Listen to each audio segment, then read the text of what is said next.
In his 1990 statement, the Lord Advocate continued, "The revolver was recovered by police on the 7th of April 1985 from a burn directly below where the driver's door of the car had been.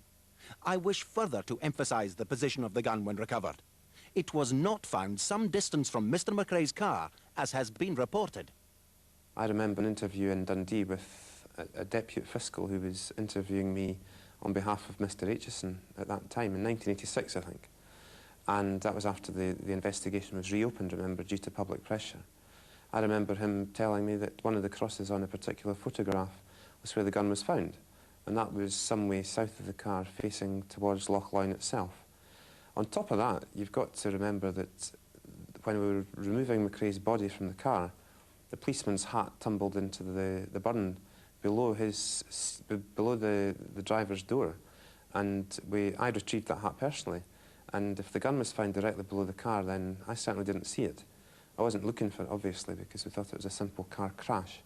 But there were 6 or 7 people there that day, and I dare say there were innumerable members of the constabulary there later on that day. We found them at 10:30. So if you're trying to tell me that all these people couldn't have seen the gun before 10:30 the next morning, that takes some believing.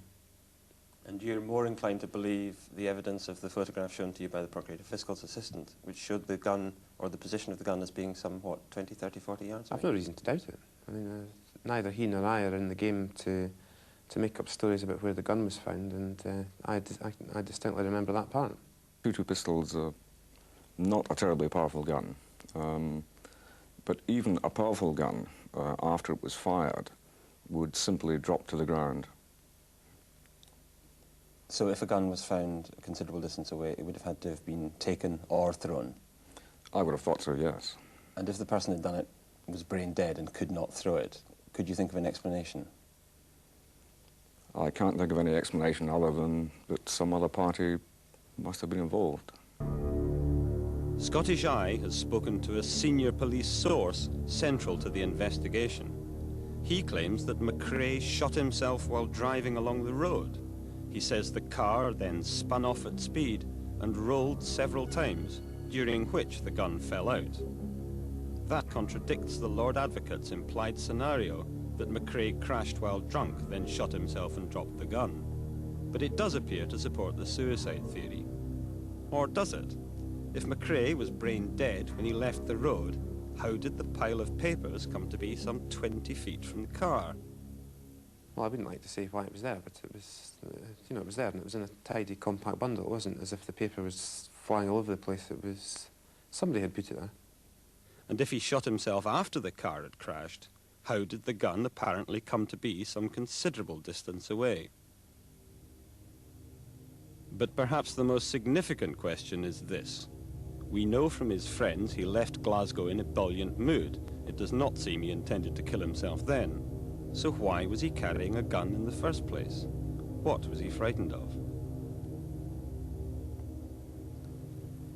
There is also an argument about the site of the incident. Michael Strathern and Peter Finlay say it took place where stands the official cairn. Coutts disagrees. He maintains it took place more than a mile to the southeast. The confusion over the site matters. Coutts' site is here, a few hundred yards south of the border between the Lochaber and Inverness districts. And different districts mean different sets of legal authorities.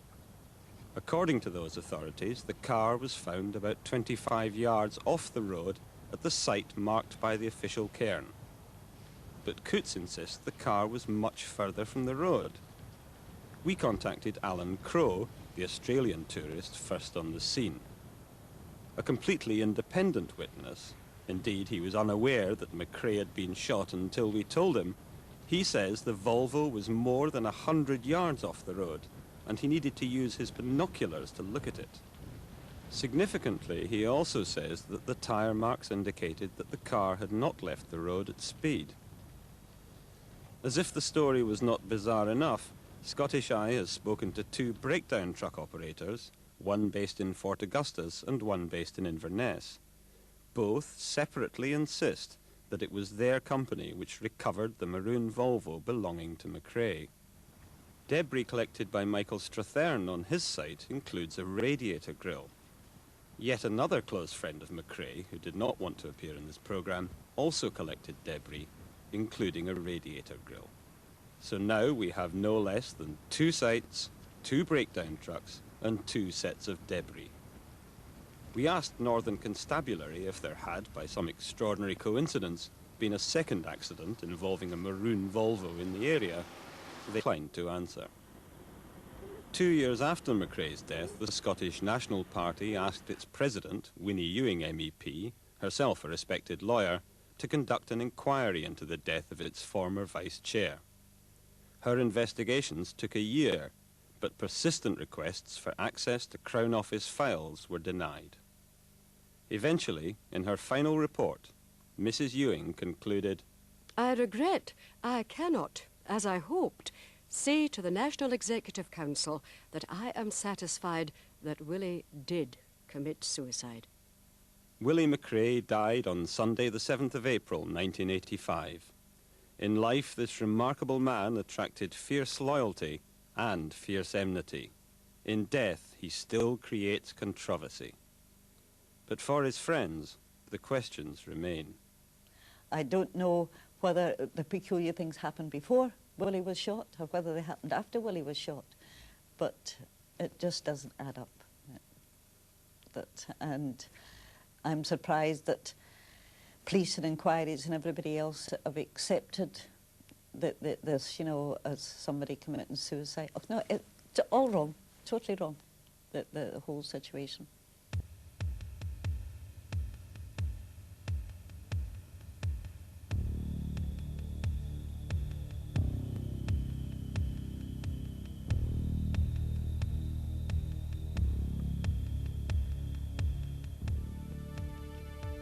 Scottish Eye returns in a fortnight's time.